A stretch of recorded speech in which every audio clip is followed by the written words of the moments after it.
Hello my loves, I'm Miss MonMon. Welcome to my channel. Today we are embarking on a vintage sewing adventure and I am going to be recreating one of my favorite dresses from TV history, and it came from the early 2000s show Pushing Daisies. It is this dress, worn by Chuck or Charlotte Charles, and I've loved it ever since I saw it. This dress was used in a lot of their promo, and you can see it in promo shots and just these iconic images, and I've wanted it ever since. So in my attempt to expand my sewing horizons, I wanted to see how closely I can create a replica of this dress. The original yellow dress that Chuck wears on the show is true vintage, which means that finding fabric will be the biggest challenge. The original dress had yellow cotton and then an embroidered darker yellow and white floral print over it. For me, my main goal was just trying to get the same vibe. And after ages and ages of searching, I found this fabric. This is just plain cotton fabric from the designer Michael Miller's, and it was their retro daisy collection. I think this one was called Upsy Daisy. I loved it. This is one of the last things I bought from fabric.com. So this project has been in my mind for quite a while, and I'm glad to finally see it come together. I had about 5 yards of this because I knew that there was a high chance I would make a mistake.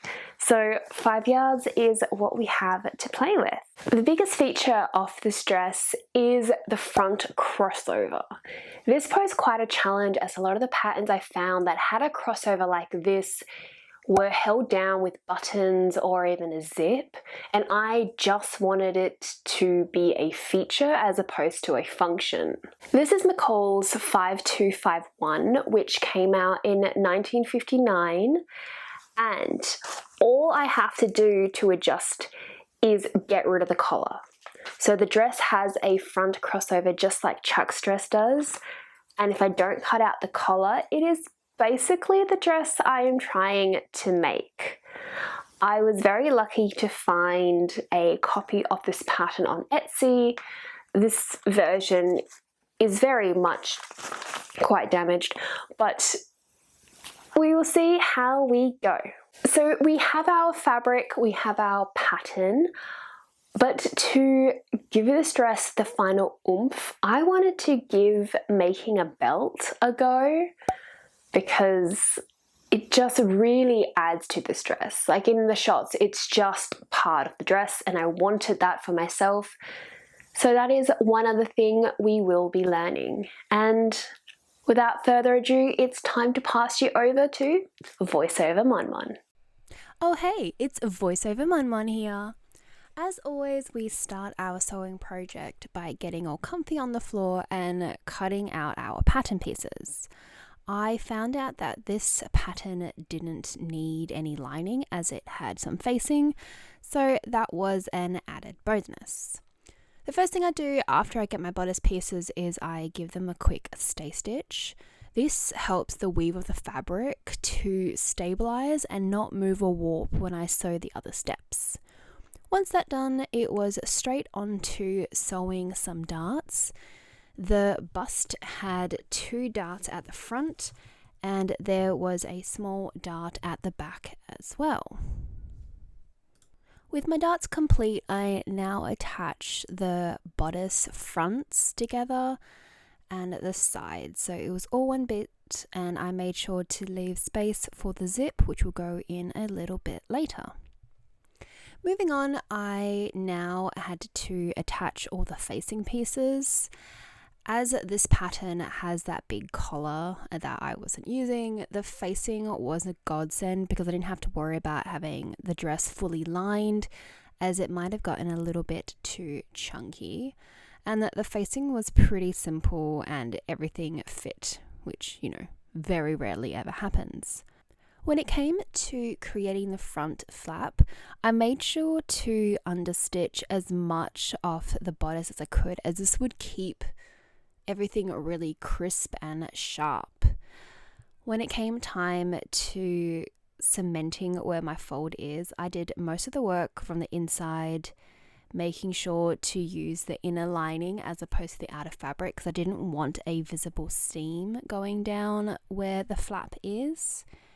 And then I, probably in the slowest sewing I've ever done in my life, made sure that everything was aligned and just sort of went for it. This part made me really nervous, and this could totally be done by hand, but I'm really happy with how it turned out, and for all intents and purposes, my bodice was almost done. The last thing I needed to do were my sleeves. I did use the pattern sleeves and just made them a little bit shorter. I should have made them shorter even still, but I figured it was easier to bring things in than to make them bigger, and I didn't want to start again. I gave my sleeves a tiny little gather at the top before connecting them at the sides, and when they were both done, I pinned them to my bodice and attached everything. Despite having a little bit of stress when it came to the front bodice flap, this dress came together really easily. I was so happy with the bodice. I popped it onto my dress form and then went ahead and pinned and tucked all the things that I needed to tighten. I was a little bit worried about how the flaps were sewn, that it would create a weird pucker around the bust. So if you see here, this is me trying to give my mannequin a little bit more oomph in the bosom to see whether I needed to take it in. I did sew it in no more than a couple of centimeters. Why do I never have pins when I need them? And I went ahead and sewed everything down. Once I was happy with my bodice, of course, the next thing I needed to do was to create my skirt. I decided to create a gathered skirt. So this was made out of 3 panels. So each panel, it's the width of the fabric, which I think this one was about 45 inches. And I make my skirts around 28 centimeters long, because by the time I attach them and hem them, they're around 27 inches, which for me is perfect. As always, my normal gather skirt method is the dental floss method, where you take out a bunch of dental floss, turn your machine onto the biggest zigzag it can do, and then whilst keeping the floss in the middle of your sewing foot, just sew a zigzag all the way across the top of your skirt. This method makes gathering super easy, as when you're ready to gather, you just slide everything along the dental floss, as long as you don't sew onto it or skip a stitch. Trust me, this is awful when you run out of bobbin thread. Once I was happy with the gathers, I went ahead and pinned it to my bodice, stay stitched it down, and then put in a proper stitch before overlocking any ends. It was now time to do the final finishes to the dress, which include adding in a zipper. I added in a lapped side zipper, and I kind of goofed it because I put the lap on the wrong side. So whoops, but I kind of just find it more funny than anything. And once my zipper was terribly installed, the last thing I had to do was hem the dress, and for all intents and purposes, she was done. But am I finished? Oh no, I must attempt to make a belt. Originally in the 50s, if you made your own clothing, which most people did, it was pretty easy to find self-cover buckle kits. Basically, this was a pre-made kit that was relatively cheap, and it helped you create a fabric-covered buckle.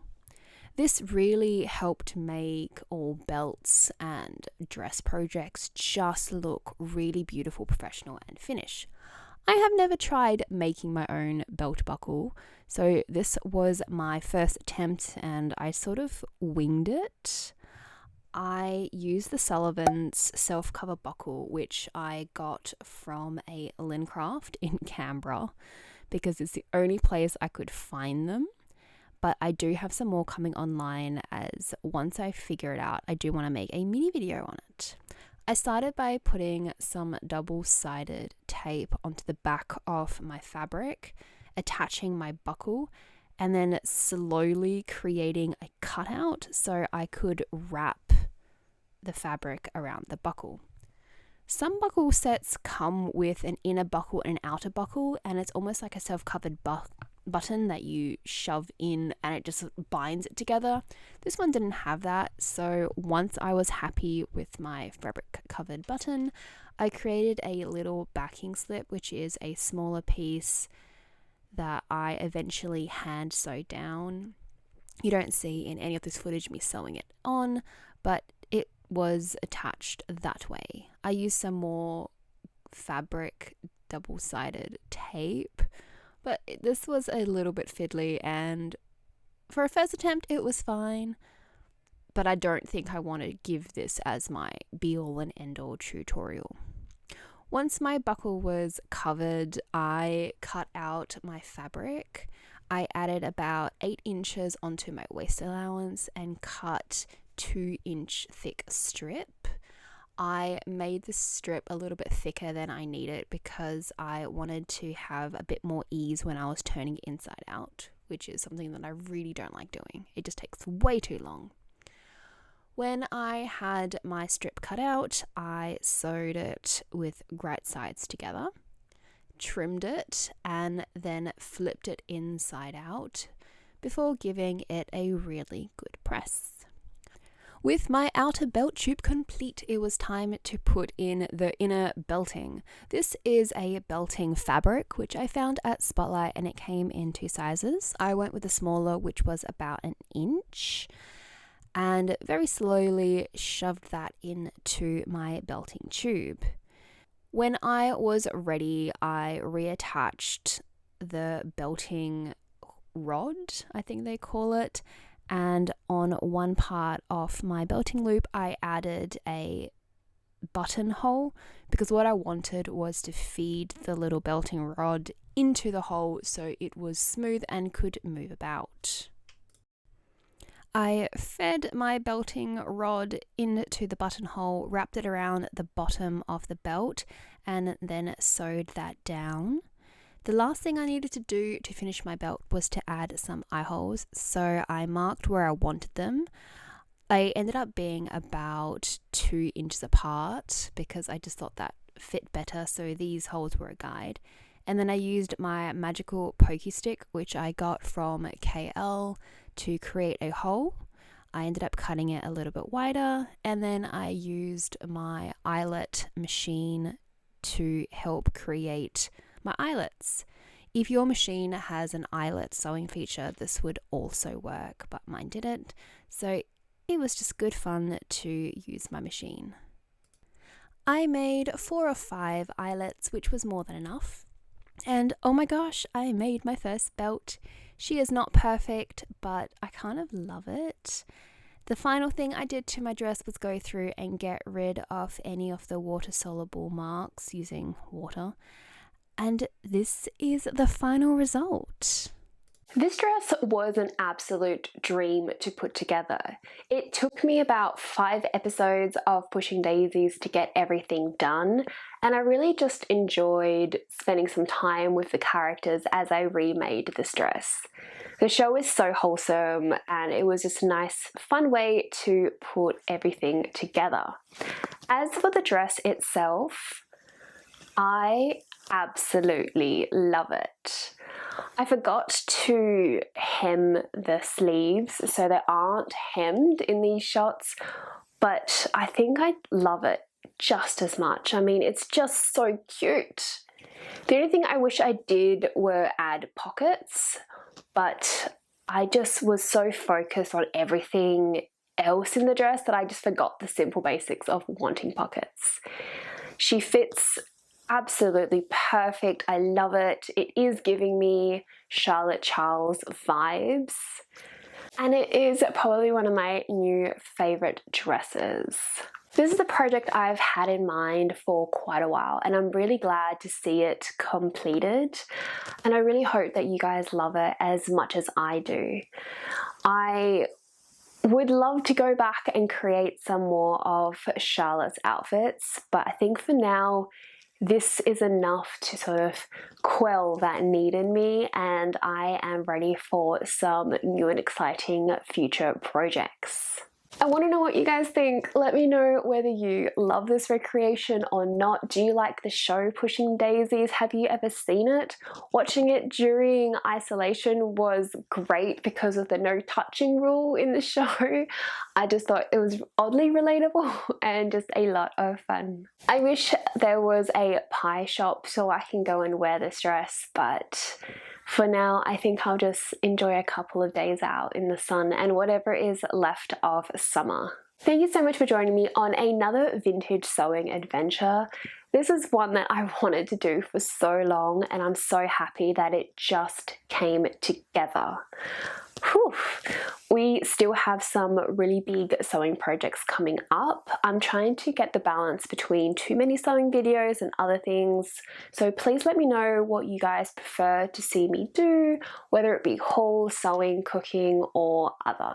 I will be back next week with a brand new video if everything goes to plan, but until then you can find me on any of my social media, and of course if you'd like any photos or behind the scenes details on this project, you can find that in my blog, which is in the description box below, so go and check that out. I will see you guys all next week with a brand new video, but until then, be kind, be true, be you, and have a beautiful week. Bye!